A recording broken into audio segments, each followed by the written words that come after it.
சட்டமன்ற தேர்தலுக்கான இரண்டாவது கட்ட தேர்தல் பரப்புரைகள் முடிஞ்சிருக்கு. இப்பதானங்க தமிழ்நாட்டுல முதல் கட்டம் முடிஞ்சது. அதுக்குள்ள இரண்டாவது கட்டமா கேரளா, கர்நாடகா, மகாராஷ்டிரா, பீகார் அப்படின்னு அந்த ஸ்டேட்ல எல்லாம் இரண்டாவது கட்ட தேர்தல் பரப்புரைகள் முடிஞ்சிருக்கு. தலைவர்கள்லாம் என்ன பண்ணிருப்பாங்க, தமிழகத்துல இருந்து வேற எங்க நடக்குதோ அங்க போய் பேசியிருப்பாங்க. என்ன பேசிருக்காங்க?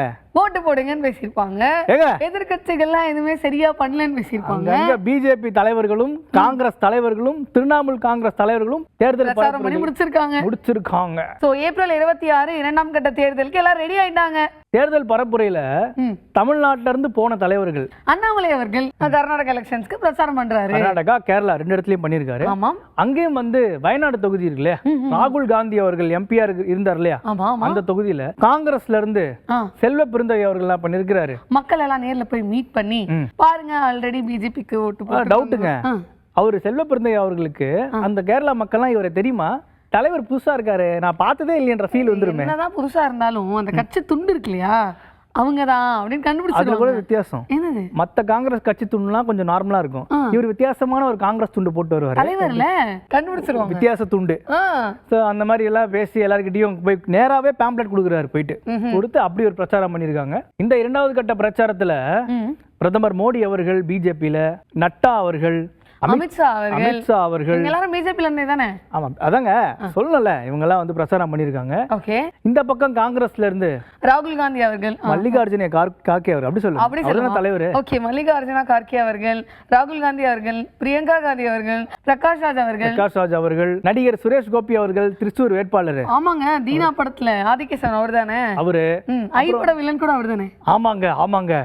அப்புறம் நடிகை ஹேமா மாலினி அவர்கள், அவங்களும் நிறைய படம் நடிச்சிருக்காங்க. அவங்களும் வந்து சினிமா ஸ்டார், அவங்க யூபில ஒரு தொகுதியில் நிக்கிறாங்க. ஆல்ரெடி ஸ்டார் கேண்டிடேட்டா இருக்காங்களா, வேற ஆப்ஷன் கிடையாதுங்க, பிரபலமா தெரியணும்ல வெளியே. கரெக்ட் தான். இன்னும் பல வேட்பாளர்கள், இன்னும் பல கட்சி தலைவர்கள் பிரச்சாரத்துல ஈடுபட்டிருக்காங்க. பாஜக வேட்பாளர் தமிழிசை சவுந்தரராஜன் அவர்கள் இருங்க, இவ்வளவு நாள் வந்து நான் உங்களை கவர்னரா மீட் பண்ணிருக்கேன், இறங்கும் போதெல்லாம் ஆளுநரா தான் உங்களை சந்திச்சிருக்கேன்.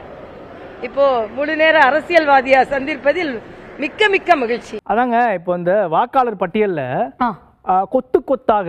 கொத்தாங்கன்னா 1 லட்சம் 2 லட்சம் சொன்னா யூஸ்வலா இருக்குமேன்னு தமிழ்ல எவ்வளவு வார்த்தைகள் இருக்கு, கொத்தா இருக்குது, பல்கா இருக்குது, அந்த மாதிரி ஏதாவது எடுத்து சொல்லிட்டு போய்டுவோம். பேர் வந்து காணாம போயிருக்கு. வாக்களிப்பது என்பது அவர்களின் உரிமை. அந்த உரிமை அவர்கள் கையில் அடையாள அட்டை வைத்திருந்த போது கூட மறுக்கப்பட்டிருக்கிறது. கொத்து கொத்தாக வாக்காளர்கள் பெயர் நீக்கப்பட்டிருக்கிறது. ஆனா இவ்வளவு ப்ராப்ளம் நடக்கும்போது, நான் சொன்னல வர வேண்டிய இடம் அதான், இவ்வளவு ப்ராப்ளம் நடக்கும்போது இப்ப பாத்தீங்கன்னா நாங்க பிரச்சனைன்னு சொல்றோம், ஆனா எதிர்க்கட்சிகள் ஏன் அந்த பிரச்சனைனே சொல்ல, தமிழ்நாட்டு முதல்வர் ஏன் மௌனமா இருக்காரு? நான் ஒரே ஒரு கேள்விதான் கேட்கிறேன்.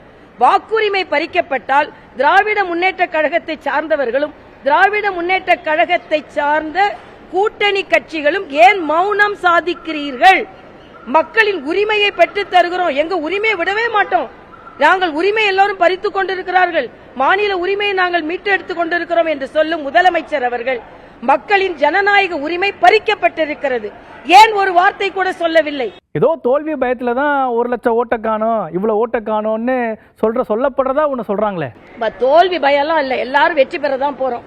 நான் உட்பட நிச்சயமாக வெற்றி பெற போகிறோம், அதுல எந்தவித மாற்று கருத்தும் இல்ல. அதுவும் பிஜேபி மாதிரி கட்சியில ஜெயிச்சா எம்பி தான் கிடைக்கும், தோத்தா கவர்னரே கிடைக்கிறது சான்ஸ் இருக்கு. அந்த மாதிரி நிறைய பேருக்கு போஸ்டிங் கிடைச்சிருக்கு. நான் கண்டிப்பா வின் பண்ணுவேன், எம்பி ஆவாங்கறாங்க. நம்ம எதுக்கு, அது அவங்களுடைய வந்து ஹோப், அந்த ஹோப் வந்து குடுக்குறாங்க நம்மளுக்கு. மக்களின் உரிமை பறிக்கப்பட்டு அதற்கு குரல் கொடுத்தால் தோல்வி பயம் என்று சொன்னால் அதற்கு நீங்க தான் தோல்வி பயத்துல இப்ப அமுக்கமா இருக்கீங்க நான் சொல்றேன். டிடி அவர்கள் சொன்னார்ல, என்னன்னு திமுகவும் அதிமுகவும் ஒரு கள்ள கூட்டணி வச்சிருக்காங்க, அதுக்கு சில பல ரீசன்ஸ் எல்லாம் சொன்னாரு. அதுக்கு தமிழிசை என்ன சொல்றாங்க, அவரு அது சகோதரர் தினகரன் அவர்கள் சொல்வதை போல வேறு தேசிய சக்திகள் எதுவும் உள்ள வந்துடக்கூடாது, நல்லது அவர்களுக்கு நடந்துவிடக் கூடாது என்பதற்காக சில இயக்கங்கள் ஒன்றாக இருந்திருக்கலாம். அது வாய்ப்பு இருக்கிறது, தமிழகத்துல இதே மாதிரி நடந்திருக்கிறது இதற்கு முன்னாலே. ராகுல் காந்தி அவர்கள் ஃபாரின் போயிருக்கிறாராம் அப்படின்னு அக்கா சொல்றாங்க.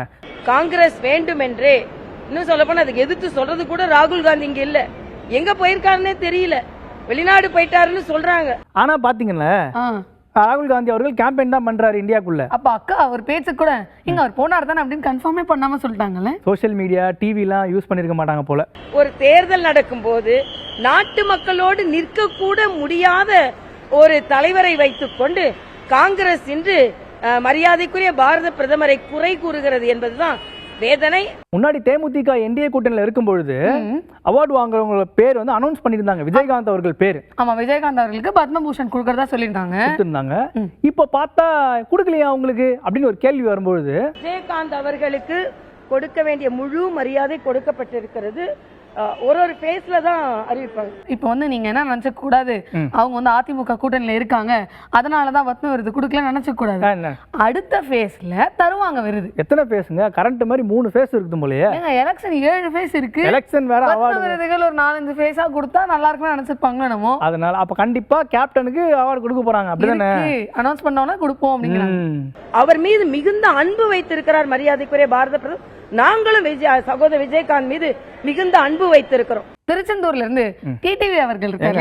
அமமுகல இருந்து டிடிவி அவர்கள் சொல்லுங்க, திருச்செந்தூர்ல இருந்து டிடிவி அவர்களா? டிடிவி அவர்கள் பேசும்போது கூட கர்நாடகாவில் இருந்து அண்ணாமலை அவர்கள் சொல்றாங்க, அந்த மாதிரின்னு வச்சுக்கோங்களேன். இது அவர் பிரச்சாரங்க, இவரு வந்து பிரவேசம் அங்க அப்படிங்கிறீங்களா? சோ என்ன சொல்றாருன்னா, தமிழ்நாட்டுல இந்தியா அலையன்ஸ் வின் பண்ற மாதிரி ஒரு பெர்சன்டேஜ் சொல்றாங்களே அப்படின்னு கேட்கும் போது அண்ணன் என்ன சொல்றாரு, நம்ம எதுக்கு தேவையில்லாம தனியா கருத்து கணிப்புலாம் பண்ணிட்டு மக்களுடைய கருத்து என்னங்கிறத ஜூன் 4ஆம் தேதி தெரிஞ்சிடும் போது இதுக்கு நமக்குள்ளார இதுல தேவையில்லாத விவாதம். ஜூன் 4ஆம் தேதி ரிசல்ட் விட்டுருவாங்க, அன்னைக்கு மக்கள் சொல்லுவாங்க. ஒரு எம்பி வேட்பாளர் அப்பெல்லாம் ஒண்ணும் கிடையாதுங்க, நான் வின் பண்றேன் தெரியும்ல, எத்தனை லட்சம் வாக்கு வித்தியாசத்துல வின் பண்றோம்னு சொன்னாதானே கொஞ்சம் கெத்தா இருக்கும். அண்ணன் ரொம்ப பிராக்டிகாலிட்டியா இருக்காரு. ஜூன் 4ஆம் தேதி தான் எனக்கே தெரியும். இந்த பிராக்டிகாலிட்டி ஃபாலோ பண்ணதுனால தான் இபிஎஸ் அவர்கள் கிட்ட அதிமுக இருக்குது. நீங்க இப்படி சொல்றீங்க? நான் சொல்லுங்க, ஒரு சில பேர் சொன்னாங்கங்க. ஆனா வந்து டிடிவி அவர்கள் என்ன சொல்றாரு, இபிஎஸ் அவர்கள் ஒரு தலைவரே கிடையாது. யாரு தலைமை? புரட்சி தலைவரும் அம்மாவும் இருந்தப்ப அது உண்மையான தலைமை.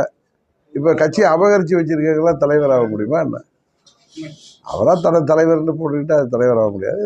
ஆனா இபிஎஸ் அவர்கள் பெரிய தலைவர் இல்லையா அப்படின்னு டிடிவி அவர்கள் ஏன் அப்படி சொல்றாரு? ஏன்னா இப்போ எலெக்ஷனுக்கு கட்சி பணிகள்லாம் பொறுப்பாளர்கிட்ட வேலை செய்ய சொல்லுவாங்கல்ல.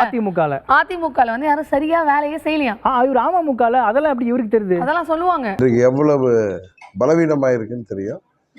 ஒரு சில பழனிசாமி தலைமையில ஒரு 5-6 பேர் அவர்களின் சுயநலத்தால், பதவி வெறியால, துரோக புத்தியால் புரட்சி தலைவர் கண்ட இயக்கம் அம்மாவுடைய கட்சி இன்றைக்கு வியாபார நிறுவனம் போல ஒரு சிலருடைய சுயநலத்துக்காக பயன்படுத்தப்படுது. அண்ட் அண்ணாமலை அவர்கள் நிறைய கருத்து சொல்றாருல. ஆமா, அதிமுக பத்தி.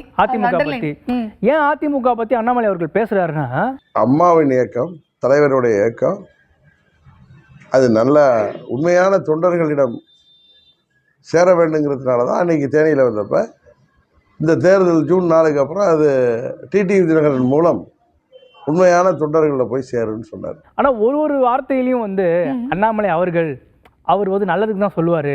இவ்வளோ ஒரு வீணாக போயிட்டு இருக்க, அது நல்லா இருக்கணுங்கிற எண்ணத்தில் தான் அன்னைக்கு திரு அண்ணாமலை பேசுகிறார். ஹரியானா சிஎம் வந்து பிரச்சாரத்துக்கு போயிருக்காரு. நான் கூட ஹரியானா சிஎம் வேற கட்சிக்கு போயிட்டாருன்ற மாதிரி சொன்னீங்களே. அவர் ஆல்ரெடி பாஜக தான் இருக்காரு, பாஜக ஆதரிச்சா பேசியிருக்காரு. அவர் சிஎம் பிஜேபி ஆதரிக்காம எப்படி? சரி, விஷயத்த சொல்லுங்க. விஷயம் என்னன்னா, இந்த எலிமெண்ட்ஸ் இருக்குல்ல, பிரச்சார எலிமெண்ட்ஸ், டீ போடுறது, டீ போடுறது வாங்கி குடிக்கிறது, அவங்களுக்கு வந்து ஒரு பாய்லர் கிஃப்ட் பண்றது, அந்த மாதிரி ஒரு, அதாவது நார்மல் டீ கடைக்கு போயிட்டு அரசியல்வாதிகள் டீ குடிப்பாங்க பிரச்சாரத்துல. இப்ப பிரச்சாரத்துக்காக டீ கடை வந்து அவங்க எடுத்து கொண்டு வந்துருக்காங்க. அவர் வந்து ஒரு ஃபேமஸ் டீ மேனுங்க இந்தியால, யூடியூபர், இன்ஃப்ளூயன்சர். அவரு ஒரு ஞாபகம் இருக்கு ஏங்க, ஒரு நாள் பில்கேட்ஸே டீ கடைக்கு வந்துட்டாரு. அவர் கடைக்கு சிம்பிளா இது தெரியலங்க, இத்தனை வருஷமா பால் பாக்கெட் கட் பண்ணி இப்படி ஊத்திட்டா நார்மல் டீ, இப்படி ஊத்துன்னு வச்சுக்கோங்களேன், யூடியூப் ஸ்டார். அவ்வளவுதான், இவ்வளவுதான் டிஸ்டன்ஸ் ஒரு ஸ்டார் உருவாகிறதுக்கு.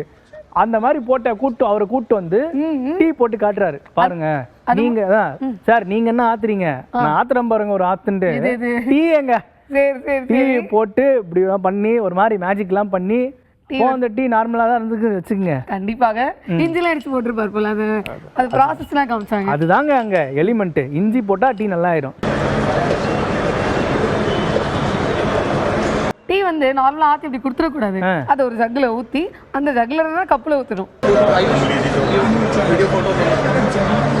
ராகுல் காந்தி அவர்கள் என்ன பண்ணிருக்காரு, நிறைய பேசியிருக்காரு. என்னங்க ஊஹூன்றீங்க, அவர் எவ்வளவு ஃபோர்ஸா பேசுறாரு. நல்லா பேசிருக்காரு அப்படி சொல்லலாமா? சொல்லுவாங்க, தொண்டர்கள் சொல்லுவாங்க. சரி, किसान कर्जा माफ करो, हिंदुस्तान का किसान का कर्जा 25 बार माफ करो. காங்கிரஸ் மேனிஃபெஸ்டோ பார்த்துட்டு, தேர்தல் அறிக்கையை பார்த்துட்டு பிரதமர் மோடி அவர்கள் ஒரு பாஜக தலைவர்கள்லாம் பயத்துல இருக்கிறாங்களா அப்படின்னு ராகுல் காந்தி அவர்களே சொல்றாரா? வேற யார் சொல்லுவாருன்னு எதிர்பார்க்கறீங்க? मैनिफेस्टो आपको अच्छा लगा? आपने देखा होगा कि प्रधानमंत्री पैनिक कर गए, हाँ बिल्कुल हिल गए, घबरा गए। क्रांतिकारी मैनिफेस्टो அங்க பிரச்சாரத்துல தலைவர்கள்லாம் மார்க்கெட்டுக்கு போய் டீ எல்லாம் போட்டாங்க. ஆமா, நம்ம பிடிதாங்க என்னதான் பண்றாரு? எங்க தலைவர்களுக்கு ட்ரைனிங் கொடுத்ததே அண்ணன் தானே. ஆனால் ஒன்றை மட்டும் கூறிக்கொள்ள ஆசைப்படுகிறேன். சமீபத்தில் முதல் கட்ட தேர்தல் காய்ச்சல் அடித்து ஓய்ந்த நிலையில் இப்போது இரண்டாம் காய்ச்சல் உச்சத்தில் இருக்கின்றது. அதற்கு முன்கணிப்பு பின்கணிப்பு எல்லாம் சொல்லி மக்களை பீதியில் தள்ளலாமா? இப்படி நாளுக்கு நாள் செய்திகள் மூலம் பரபரப்பை ஏற்படுத்தலாமா? அது தலைப்பு செய்திகளாக வருகின்ற போது இடிக்கும் படபடப்பு ஏற்படாதா? எப்பவுமே அடுத்தவரை குழப்பி அவர்கள் குழப்பத்திற்கு காரணமாக குடையுடன் இருக்கும் கொடைமடக்கிக்கும் இந்த குழப்பம் இருக்கத்தானே செய்யும். ஆக காற்றில் கலந்து உலா வந்து பதற வைத்து பத்த வைக்கின்ற வடநாட்டு செய்திகள் நாலுகால் பாய்ச்சலில் பாய்ந்து வரலாமா? நெகட்டிவ் கணிப்புகள் ஒரு மாநில எல்லையில் இருந்து இன்னொரு மாநில எல்லைக்கு விடாமல் தடுத்து நிறுத்த வேண்டிய கடமையில் எல்லை காக்கும் வீரனாக இடிதாங்கி நின்று கொண்டிருக்கின்றார். ஆக உச்சபட்சமாக 10 பேர் கொண்ட குழு இடியின் தலைமையில் சுழற்சி முறையாக கண்காணிப்பு பணியில் அலர்ட்டாக இருக்கின்றார்கள். கண்ணு இமைக்கும் நொடியில் விளையாட்டாக ஊருக்குள் நுழைந்து கலாட்டா செய்துவிடக் கூடாது என்ற பொறுப்பில் கண் துஞ்சாமல் இருக்கின்றான் இடி. இடியின் கண்காணிப்பு வளையத்துக்குள் இருந்து வாக்குகள் வேண்டுமென்றால் தப்பிக்கலாம், ஆனால் பரவி கொண்டு வரும் வதந்திகள் தப்ப முடியுமா? நெவர்.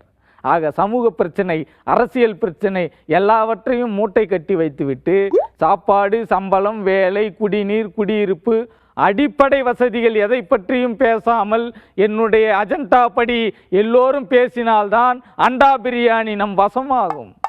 அதனால் சொல்லுகின்றேன், அது இது எதுவாக இருந்தாலும் அதை ஒரு கை பார்க்க தவற மாட்டான். அதற்காக சலவை செய்கின்ற போது மூளை கொஞ்சம் தழுவி முட்டிக்கு கீழே இறங்கினாலும் அதை தட்டி தூக்கி நிறுத்தி பார்ப்பான் இடி. எப்படியோ ஒரு இடத்தில் முட்டை வாங்கினாலும் இன்னொரு இடத்தில் 100க்கு 100 வாங்கும் பலம் இடிதாங்கிக்கு இருக்கின்றது. அதற்காகவே தினமும் ஒரு சர்ச்சையை கிளப்ப ஆராய்ந்து பார்த்து என் 6ஆம் அறிவை திறந்து என் புத்திக்கு எட்டாத ஒன்றை புரிந்து கொண்டதை உங்களுக்கு புரிய வைக்க போராடுகின்றான் இடி. உயர் வெப்பநிலையில் இது புரிவதற்கு சற்று தாமதமாகலாம். அதுவரை இடி ஒரு நெருப்பு, நெருங்க முடியாது என்று தெரிந்து கொண்டு கருத்து கணிப்பே தோல்வியை ஒப்புக்கொண்டு வந்த வழியே ஓடிவிடும் என்பதை உறுதியாக கூறிக்கொண்டு விடைபெறுகின்றேன். நன்றி, வணக்கம்.